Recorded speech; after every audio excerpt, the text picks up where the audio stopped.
오늘 우리 히브리서 10장 함께 공부하도록 하겠습니다.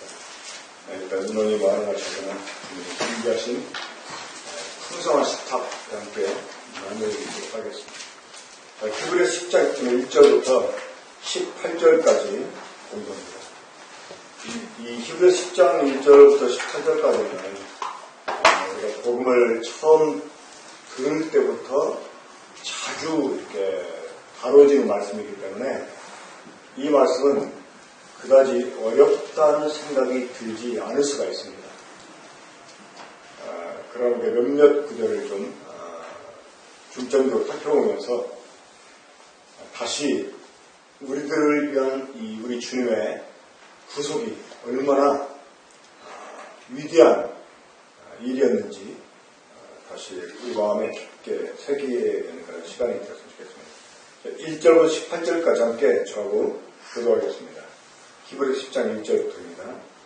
율법은 마치 올 좋은 일의 그림자일 뿐이요 참 형상이 아니므로 해마다 늘 드리는 같은 제사로는 나오는 자들을 언제나 온전하게 할 수 없느니라.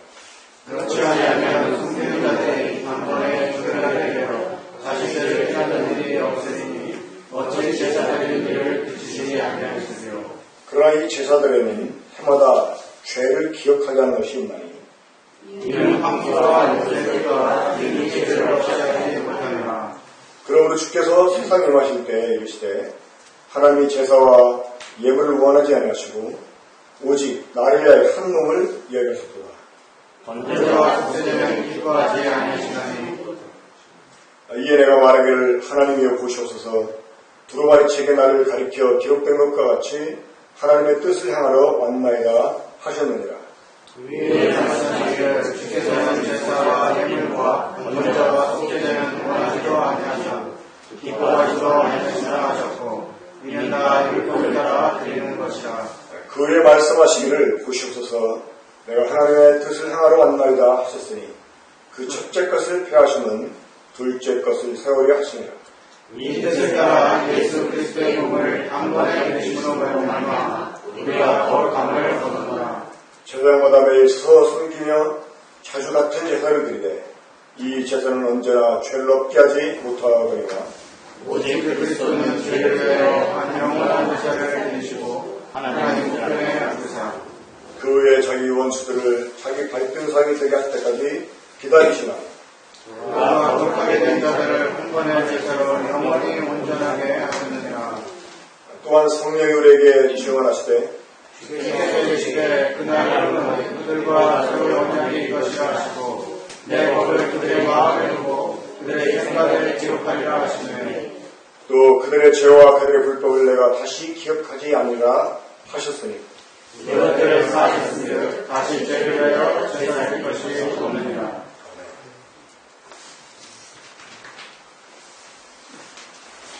우리가 잘 아는 대로 율법은 장차 올 좋은 일의 그림자일 뿐이다. 그렇기 때문에 이 율법에 기록된 대로 드리는 제사로는 이 죄인들을 언제든지 온전하게 할 수가 없다. 여기서 말하는 온전하게라고 하는 것은 이 모든 것을 완전하게 끝내는 이 결말을 포함한 그런 표현입니다. 자, 이 죄를 위해서 제사를 드릴 이유가 무엇 때문이죠? 우리는 죄로부터 완전하게 자유케 하기 위해서. 하지만 이 구약에 기록된 대로의 그 희생 제사로는 이 죄인들을 언제나 온전하게 할 수가 없습니다. 왜 그렇습니까? 1절에 말씀하는 대로 그것은 그림자이지 실체가 아니기 때문에 그렇다고 하는 것입니다. 자, 우리가 흔히 집행유예라는 말 종종 듣게 되죠. 그렇죠? 하지만 이 지금 법적으로 말하는 집행유예는 이 형 집행을 좀 뒤로 미루겠다 이거 아니겠습니까? 그리고 뭐 2년, 3년, 4년 이렇게 기한을 정하는데 그 기한까지 그 사람이 동일한 죄를 범치 않으면 구속을 하지 않겠다 하는 이런 말입니다. 하지만 여기에서 언제나 온전하게 할 수 없다. 이 말은 이런 집행유예와는 다른 것입니다. 하나님이 죄인들에게 즉각적으로 심판을 행하셔야 되는데 그들에게 이 죄를 속죄할 수 있는 방법이 있어요. 그것이 이제 제사였습니다. 하지만 이 구약 율법의 제사, 특별히 이 짐승으로 드리는 이런 제사는 형을 유예시키는 것도 아니고 조금 뒤로 미루는 것입니다.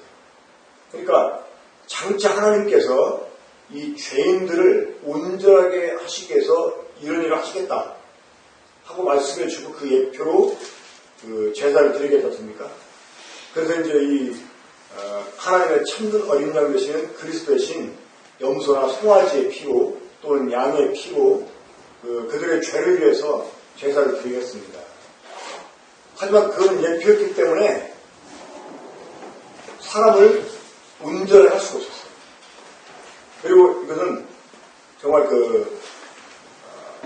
불안정한 것이었습니다. 실제로 그리스도가 오시지 않으면 아무런 효력이 없는 이 짐승의 제사, 이 짐승의 피는 실제로 이 그리스도를 예표하는 것이기 때문에 이 그리스도에서 오시지 않으면 이게 아무런 효력을 나타내지 못합니다. 그러니까 만약에 하나님께서 이 그리스도 준비하지 않았다 그러면 이 동물 제사가 아무런 의미가 없다는 거죠. 아무리 수천, 수만의 짐승을 드린다 할지라도 그 피로는 사람을 깨끗하게 할 수 없다는 거죠. 이 하나님의 심판을 피하게 할 수 없다는 것입니다. 이거는 형 집행을 단순히 유예시킬 수도 없다는 것입니다. 의미가 없기 때문에. 자, 2절 보면 그렇지 않으면 섬긴 자들이 단번에 정결하게 되어 다시 죄를 깨닫는 일이 없으니 어찌 제사와 드리는 일을 그치지 않아요. 만약에 그 구약에 이 제사를 통해서 죄를 완전하게 할 수 있다면 여기 이제 다시 죄를 깨닫는 일이 없다. 깨닫는다는 말은 더 정확한 말은 양심을 의미합니다. 양심. 그러니까 의식, 양심을. 자, 이제 일반 교파 교회를 경험한 분들 가운데 아마 거의 동일한 경험일 거라고 생각하는데요. 늘 죄에다 의식이 갖고 삽니다.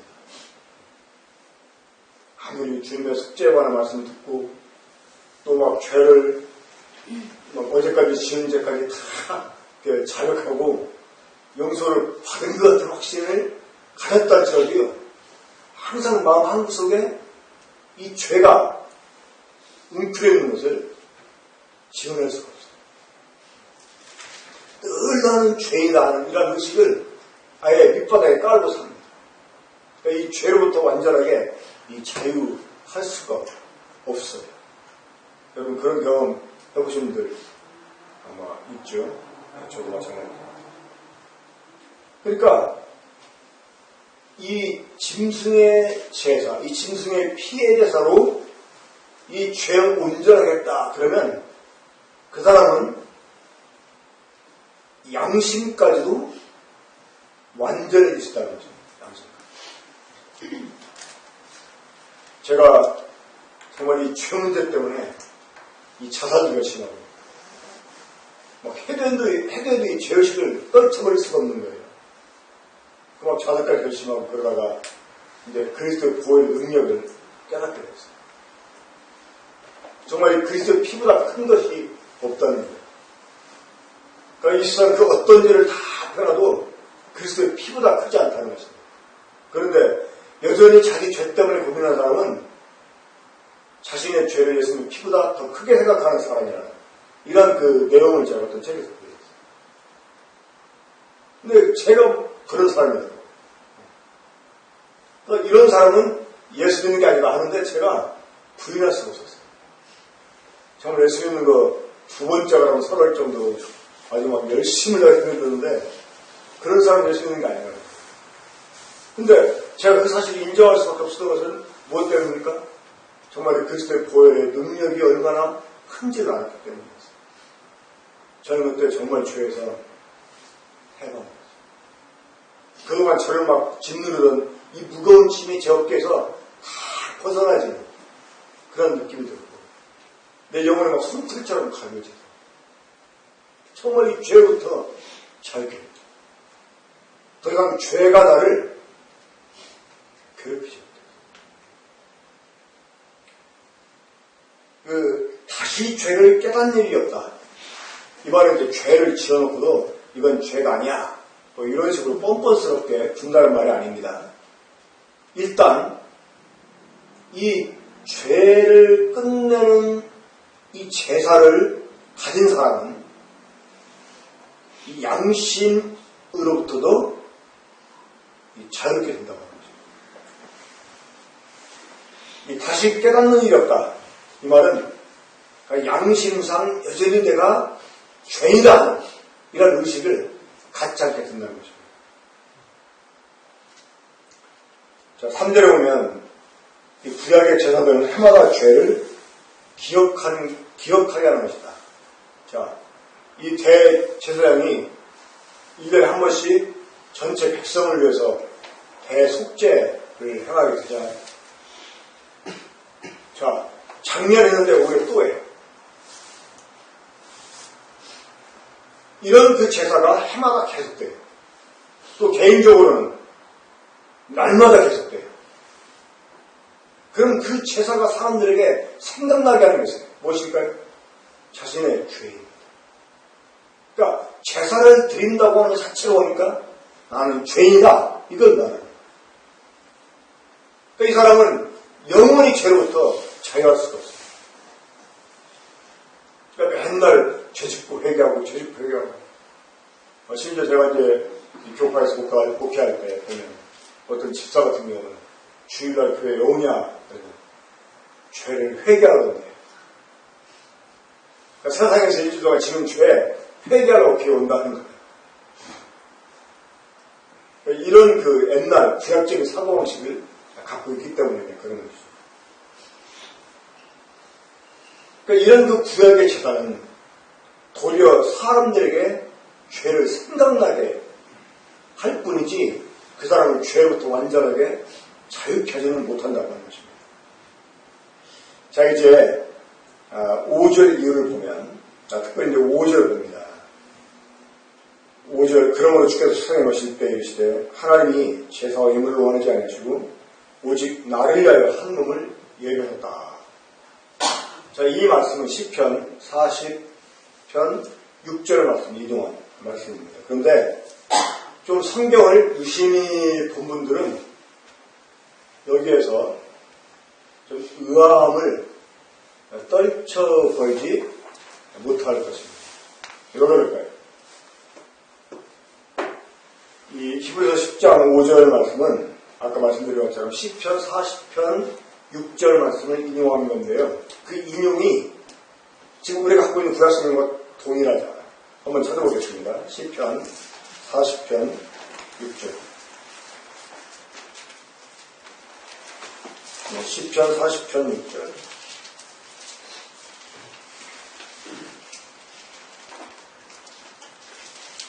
함께 읽어볼까요? 시편 40편 6절. 자, 시작. 주께서 내 길을 통하여 내게 이겨주시기를 제사와 예물을 기뻐하지 아니하시며 먼저 속죄를 요구하지 아니하신다 하신지라. 자, 지금 뭐가 다르죠?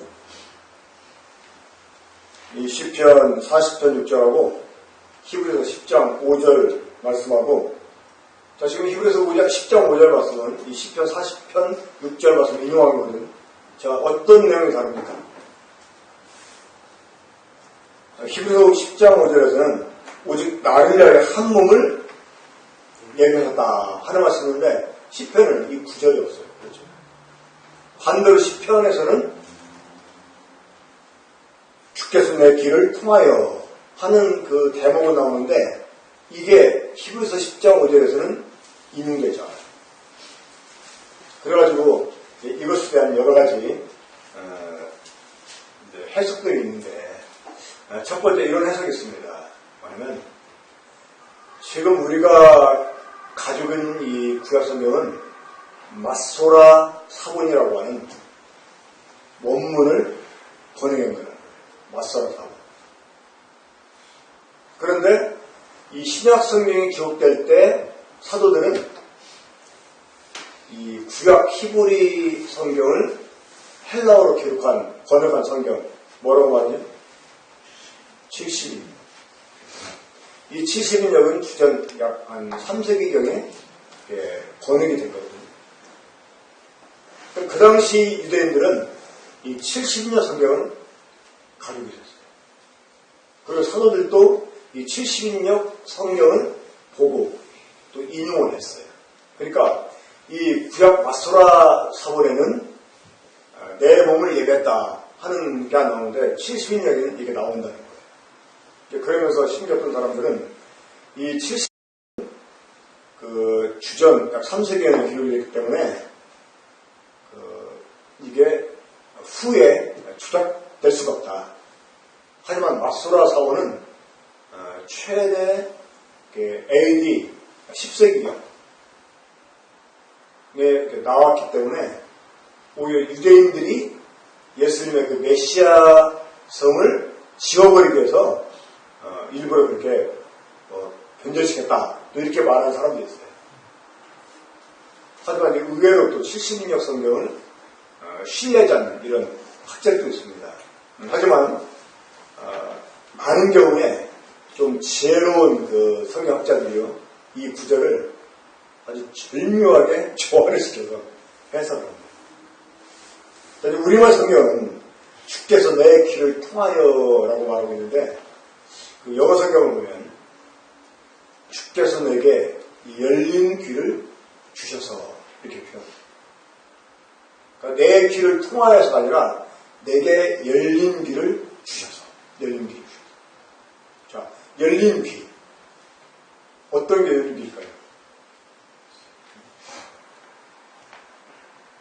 귀는 기가당처럼 열려있잖아요. 그렇죠? 근데 왜 내게 열린 귀를 주셔서. 이 열린 귀가 어떤 귀냐면 종이.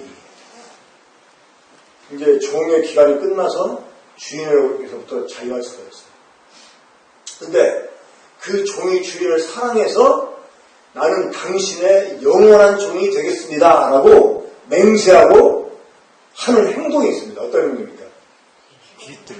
그 문설주에 자기 귀를 대고 속옷으로 귀를 뚫습니다. 그게 바로 열린 귀예요. 주께서 내게 열린 귀를 주셔서. 자, 그러면 이 종이 열린 귀가 됐다. 그러니까 이게 괜히 귀 구멍 뚫는 게 아니고, 사실은 속된 말로 귓구멍 뚫는 거야, 귓구멍. 귓구멍 언제 뚫어요? 너 귓구멍 막혔냐? 언제 말합니까? 말 안 들을 때. 그렇죠? 말을 해도 안 들어먹을 때, 너 귓구멍 막혔냐? 이러잖아요. 그러면 귀를 뚫어야 돼요. 그러니까 이 귀를 뚫었다는 것은 뭐냐? 주인의 말에 복종하겠다. 늘 언제나 주인의 말에 청종하겠다. 그러니까 우리 주님이 아버지의 뜻을 알고 스스로 종이 되는 이 모습을 보여줍니다. 우리 주님이 스스로 종이 됐어요. 아버지가 자신을 사람의 아들로 보내시는 거기에 순응을 했어요. 그래서 이제 이걸 해석해서 나를 위해 산 몸이 예비되었다고 번역을 했다는 제시입니다. 그러니까 이 종이 그 종이 주인의 말을 청종하는 이유가 무엇입니까? 괜히 듣기만 위한 것이 아니라 그를 행동하게 했어요. 그래서 아들이 아버지의 뜻을 알아서 아버지께 스스로를 종으로 드리고 아버지가 예약하신 그 몸을 가지고 사람 아들로 태어나셨다는 거예요. 왜? 아버지의 뜻을 행하라. 그러면 우리 주님이 아버지의 뜻을 행하기 위해서 열린 길을 가지고 아버지가 예비하신 몸을 가진 이유가 무엇 때문입니까? 주님의 뜻을 이루기 위해서잖아요. 자, 주님의 뜻을 이루기 위해서 그 우리 주님이 몸을 가져야 되는 이유가 무엇 때문이에요? 율법이 할 수 없어요. 이게 로마서 8장에 나온 것입니다. 육신을 가여 율법이 할 수 없던 그 일을 하나님이 아들을 통해서 행하시기 위해 아들을 위해 산 몸을 예비하셨고 우리 주님은 스스로 그 아버지의 뜻을 알고 이 열린 길을 가지고 주님이 예비하신 아버지가 예비하신 몸을 갖고 사람을 모셨다고 하는 것입니다.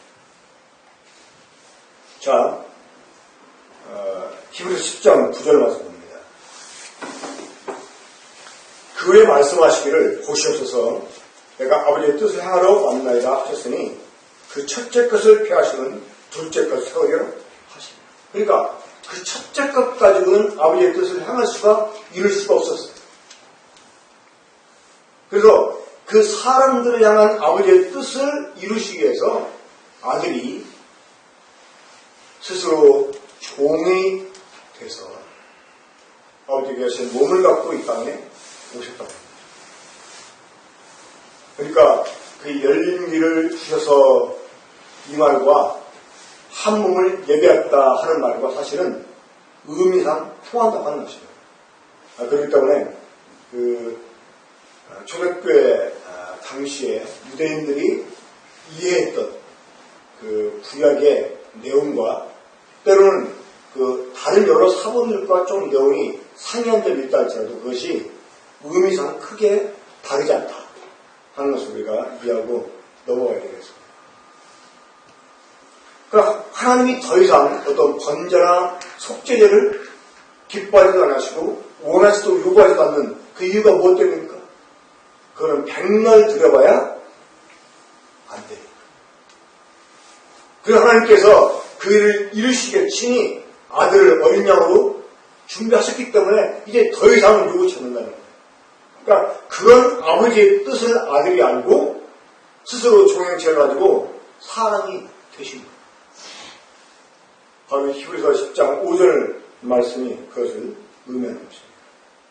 자, 10절 봅니다. 이 뜻을 따라 예수 그리스도의 몸을 단번에 들이심으로 말합니다. 우리가 거룩함을. 그러니까 구약을 통해서 예표하셨던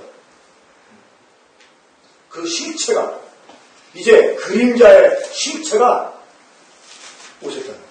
그리고 그를 이루었다. 그리고 우리가 거룩함을 이제 얻었습니다. 우리가 감히 하나님께 성도라고 이름하는 이유가 무엇 때문입니까? 바로 그리스도의 이 단번에 드려진 영원한 속죄를 통해서 우리가 거룩함을 얻었기. 우리 이미 거룩함을 얻었습니다. 11절입니다. 제사마다 매일 섬기며 자주 같은 제사를 드리되 이 제사는 언제나 죄를 없게 하지 못하거든요. 오직 그리스도는 죄를 위해 한 영원한 제사를 드리시고 하늘 우편에 앉으사. 자, 지금 11절, 12절 여기 대조가 되는 단어가 나오죠. 어떤 단어입니까? 서서 앉으셔서. 그러니까 이 구약의 제사장들은 매일 서서 섬겼어요. 그러니까 섰다는 말 뭡니까? 쉬지 못했다는 것입니다.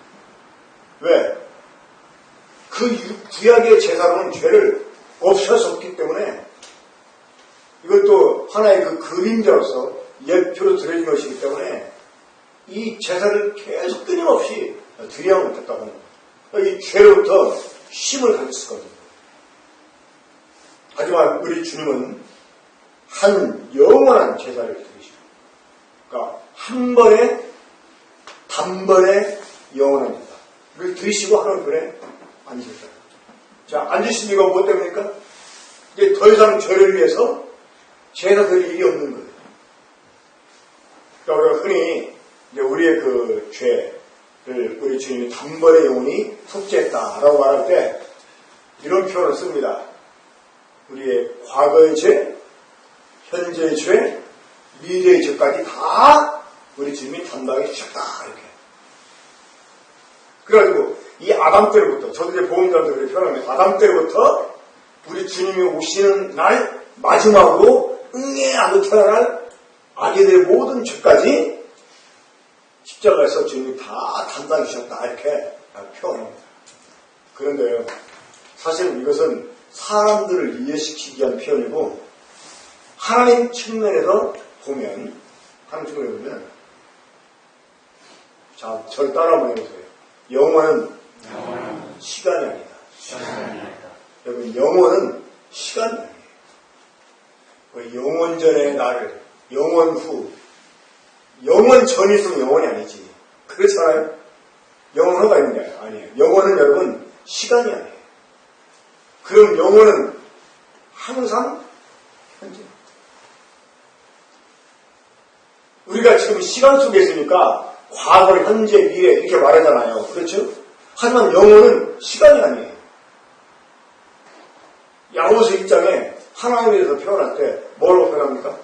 하나님께는 회장하는 그림자가 없다. 이렇게.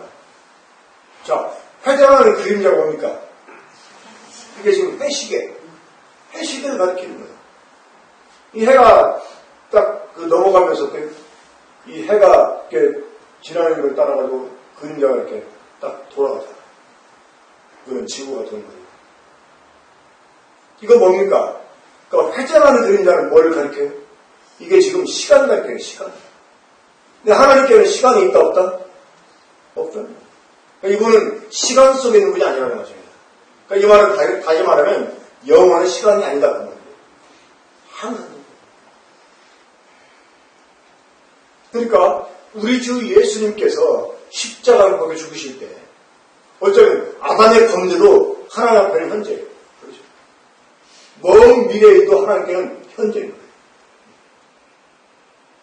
로마서 8장 보면 이런 말씀 나옵니다. 하나님 우리를 영원롭게 하셨다. 영원롭게 하셨다. 과거로 말하고 있어요. 이거는 정말 아주 오랜 후에 저질 일인데 영원롭게 하셨다. 물론 하나님의 경륜 입장에서 보면 뭐 그렇게 표현할 수 있는데요. 그렇지만 또 영원은 시간이 아니기 때문에 항상 현재이기 때문에 하나님 눈으로 우리가 영원롭게까지 사실은 됐다라고 말했습니다. 다만 우리를 위해서 지금 시간 속에서 주님이 우리를 더 이렇게 준비시키시고 연단시키시고 그러시는 거예요. 아무튼 우리 주님은 한 영원한 자세를 주셨어요. 이거는 더 이상 다시 반복할 필요가 없는 이런 자세를 들으셨어요. 우리 주님이 우리 죄를 단번에 영원히 속죄하시고 이분이 지금 이제 앉아 계시다 하는 것은 우리들에게 정말 커다란 안심을 갖게 합니다. 이 죄를 심판하시는 주님이 그렇잖아요. 이 사람들의 죄를 심판하시는 하나님. 자, 그분을 표해 우리 주님이 앉아 계세요. 만약에 우리 죄를 위해서 또 우리 주님이 제사를 드리야만 된다면 우리 주님이 한가롭게 아버지 우편에 앉아 있을 수 있어요, 없어요? 있을 수 없는 거예요. 근데 이분이 앉아 계시다는 거예요. 누구? 옆에 심판자 되시는 하나님 우편. 이건 우리들에게 커다란 안정을 느껴.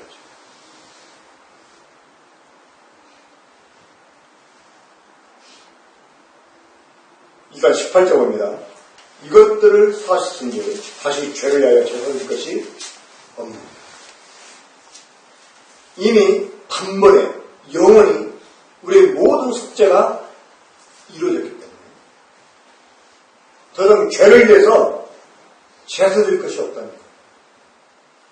그래서 우리 주님이 하늘편에 앉아 계십니다. 우리가 여기서 믿는다면 이제 우리 죄로부터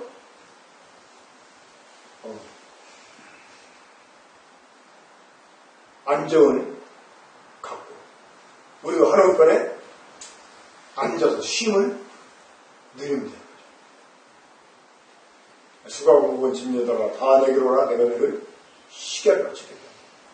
이제 쉬고 계시는 주님과 함께도 쉬고 있는. 자, 그러면 우리 주님이 하늘편에서 언제까지 앉아 계십니까? 언제까지? 13절 읽읍시다. 시작.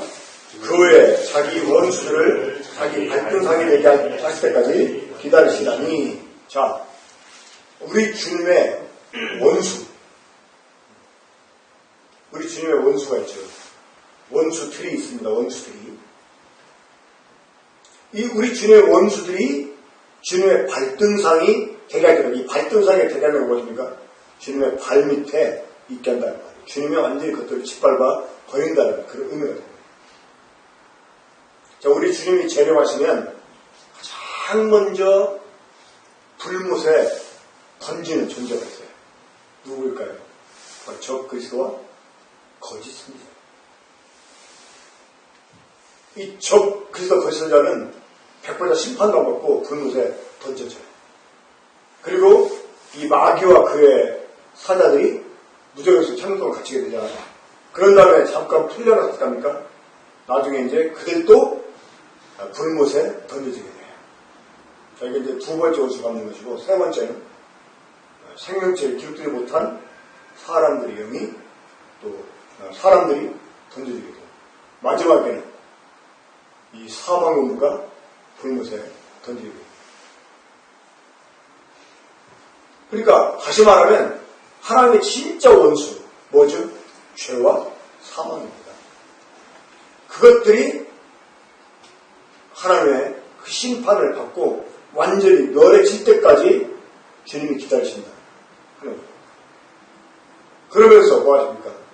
성도를 위해서 기도하고 있어요. 어떤 기도하실까요?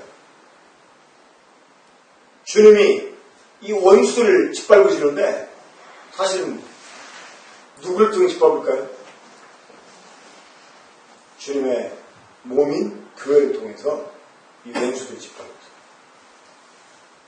그러니까 우리가 이 원수들을 향해서 이기는 삶을 살아야 돼요. 죄를 이기는 삶을 살아야 돼요. 이 마귀를 이기는 삶을 살아야 돼요. 그리고 이 복음을 가지고 이 승리의 복음, 이 평안의 복음, 이 죄사함과 이 거듭남, 이 놀라운 영원한 속죄의 이 비밀 복음을 가지고 우리가 세상의 원수들과 싸워가지고 계속 이 짓밟는 일 우리가 해야 돼요. 이것이 완전해질 때 우리 모시게 될 거예요. 그러니까 우리가 이제 죄로부터는 자유하지만